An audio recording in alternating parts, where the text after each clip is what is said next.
हाँ देखो चलो।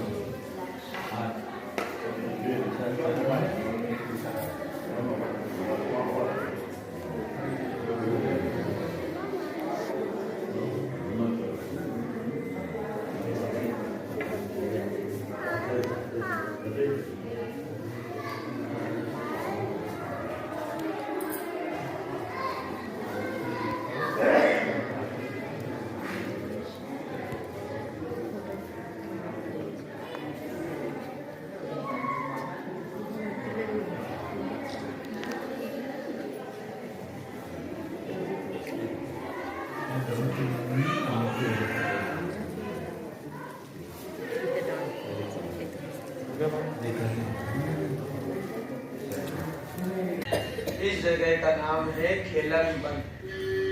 यहाँ पर मथुरा में जब जरासंध से युद्ध हुआ कृष्ण और बलराम का, तो रण छोड़ नाम धरा के भगवान ने द्वारका बसाई और वहां जाकर रहने लगे।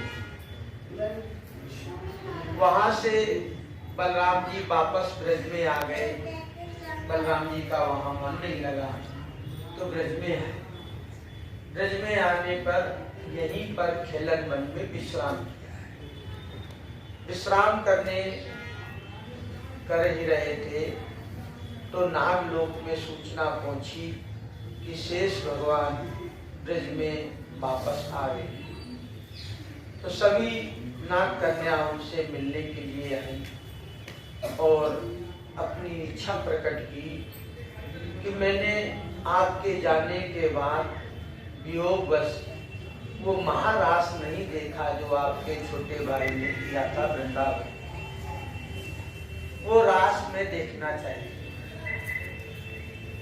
बलराम जी बोले, रास के विषय में आप लोग नहीं जानती। नाग कन्याओं से कहा, आप गोप कन्याओं को राजी करें। यदि वो राजी हो जाती हैं तो रास में भी करके दिखा सकता हूँ। बलराम जी बोले। नाग कन्याओं ने गोप कन्याओं से प्रार्थना की और वो रास करने के लिए राजी। यही बलराम कुंड है बगल में, सबने स्नान किया उसमें और यही बैठकर सबने अपना अपना श्रृंगार करने के बाद नाना प्रकार के खेल खेले और रास के लिए तैयार हुए। रास करते करते जब गोपियों को प्यास लगी, गोपियां बोली, बलराम जी अब मेरे से रास नहीं होगा, मेरे को प्यास लगी। बलराम जी बोले, यही पास में जमुना जी बह रही है थोड़ी दूर पर, आप चाहें और जमुना जी से याचना करें।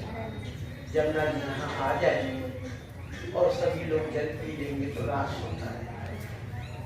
गोपियां जमुना जी को बुलाने गई तो जमुना जी ने कहा कि बलराम जी मेरे जेठ लगते हैं। जानते हैं जेठ अपने पति से जो बड़ा होता है, क्या कहते हैं आप लोग अपनी भाषा में? हाँ, तो मेरे लगते मैं उनको घूंघट करती हूँ, वहां नहीं जा सकती, तुम लोग यहीं आकर जल पीकर।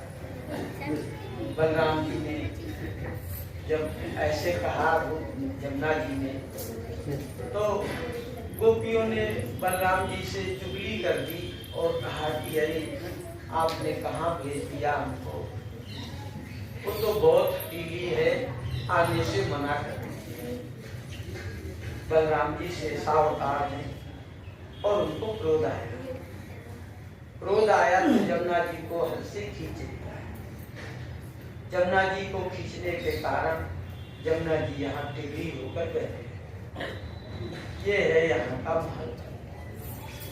आप लोग बड़े भाग्यशाली हैं जो महापुरुषों के साथ में आपको यात्रा करने का सौभाग्य होता है। जब भगवान भक्तों पर कृपा करते हैं तो किसी संत महापुरुष से मिला देते हैं, और जब संत महापुरुष की कृपा होती है तो भगवान से मिला देते हैं। जैसे प्रहलाद और ध्रुव के साथ। ध्रुव जी घर से चल दिए अनजान रास्ते पर, तो भगवान की कृपा उनके ऊपर, तो नारद जी को भेज दिया और उनको उनके द्वारा मंत्र लाकर भगवान की प्राप्ति करते हैं। ये कितना सरल उपाय है। हम लोग 84 लाख योनि में भटक रहे हैं और भगवान की कृपा से, उनकी दया से इस 84 कोष की परिक्रमा भी लगा रहे हैं। 84 कोष की परिक्रमा लगाने का मतलब 84 लाख योनि से मुक्त होने का साधन है। कितना सरल। हरि हरि बोल। हमको इस 84 लाख योनि में बार बार माँ के गर्भ में ना आना पड़े, तो भगवान ने दयावश 84 लाख 84 कोष के क्षेत्र में लीलाएं की। 83 कोष में भी तो कर सकते थे, 85 कोष में भी कर सकते थे, 84 कोष में ही क्यों कि 84 कोष की यात्रा इसलिए उन्होंने लीलाएं की कि 84 लाख योनि से आप मुक्त होने का सरल उपाय है ये कि 84 कोष के परिक्रमा लगाए किसी महापुरुष के साथ। और आप ठाकुर जी से प्रार्थना करता हूँ कि आप लोग जरूर इस लोक से स्वर्ग लोक में, गोलोक में आपको वास मिले और वहाँ आना। बोलो रमण जय। आप भगवान हैं और आपका पूरा अधिकार है। आइए आप चलिए, मैं आपके साथ राज में प्रविष्ट होते हैं। तो फिर जमुना जी आ गई। तो यहाँ से पूरा ऐसे बाकी होकर थोड़ी सी बेंड होकर के जमुना जी बहती है, वो भी हम पीछे की साइड जा करके देखेंगे। और जब बलराम जी यहाँ पर आए तो उनके अनेक लीलाएं इस जगह पर हुई। तो इसकी बहुत सारी डिटेल है शास्त्रों में। यहाँ के लिए मुख्य तो ये इन्हें ऐंचा दाऊ जी कहते हैं। ऐंचा यानी हम खींचना कहते हैं, खींचा या खींचना। तो यहाँ ब्रजभाषा में कहते हैं ऐंचा। तो दाऊ जी ने यहाँ पर जमुना जी को ऐंचा है, इसलिए ऐंचा दाऊ। बोलिए ऐंचा दाऊ जी महाराज की जय। दर्शन कीजिए, प्रणाम कीजिए और प्रणामी रखिए और फिर यहाँ से आगे बढ़िए। प्रणाम तथा प्रणामी।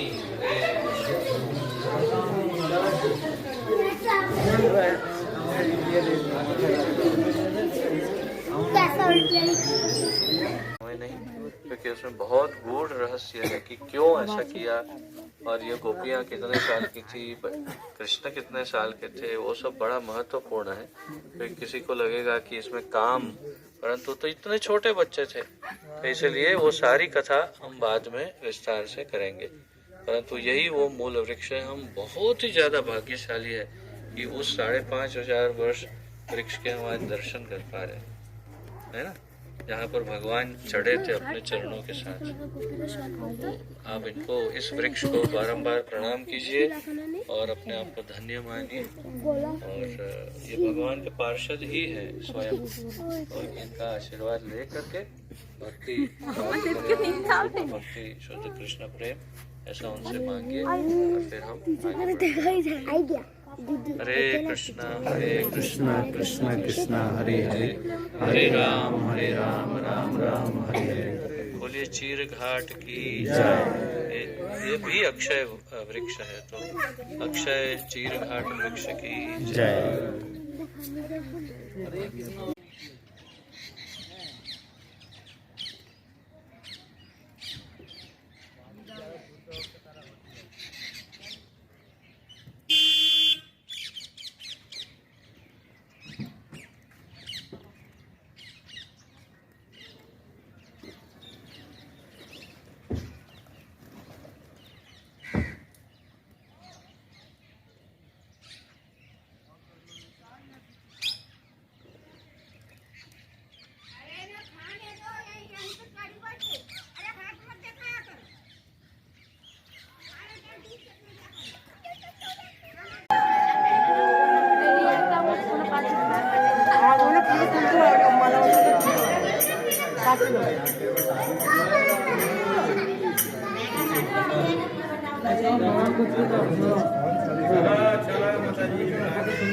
चला कभी ऐसा लगता होगा ना हमारी शादी में नहीं आए आ गए